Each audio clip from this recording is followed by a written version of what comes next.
அண்மை செய்தி. பிரதமர் மோடி வருகைக்காக மசூதியை மூடுவதுதான் திராவிட மாடலா என்று சீமான் கேள்வி எழுப்பியிருக்கிறார். தொடர்பான அண்மை செய்தியை நாம் பார்த்துக் கொண்டிருக்கிறோம். இது குறித்த கூடுதல் விவரங்களை செய்தியாளர் சுரேஷ் வழங்க நாம் கேட்கலாம். வணக்கம் சுரேஷ், கூடுதல் விவரங்கள் சொல்லுங்க. வணக்கம் ரணேஷ். அதாவது புதிதாக கட்டப்பட்டுள்ள பாம்பன் தொடர் வண்டி மேம்பாலத்தை திறந்து வைக்க பிரதமர் மோடி ராமேஸ்வரம் வருகிறார் என்பதற்காக பாம்பன் மாநிலம் அமைந்துள்ள நூற்றாண்டு பழமையான மசூதியின் மினாரா துணியால் மூடி மறுப்பது வன்மையாக கண்டனத்திற்குரியது என்று நாம் தமிழர்களுடைய ஒருங்கிணைப்பாளர் சீமான் அவர் தெரிவித்திருக்கிறார்.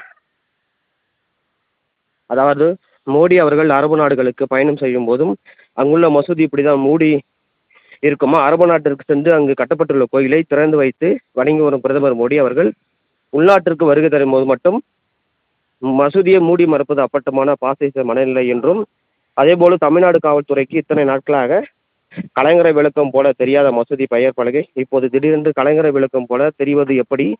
மசூதியை மறைப்பது பாஜக அரசின் விருப்பமா அல்லது திமுக அரசின் முடிவா?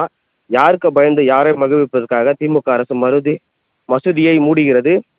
பிரதமர் மோடி வருகிறார் என்பதற்காக மசூதியை மூடுகின்ற இதுவரை இல்லாத புதிய நடைமுறையை உருவாக்குவதற்கு பெயர்தான் திராவிட மாடலா என்றும், அதேபோல மசூதி கலைஞரை விளக்கம் போலத்தான் தெரிந்த தமிழ்நாடு காவல்துறைக்கு கோவில் விளக்கு அப்படி தெரியாமல் போனது ஏன்?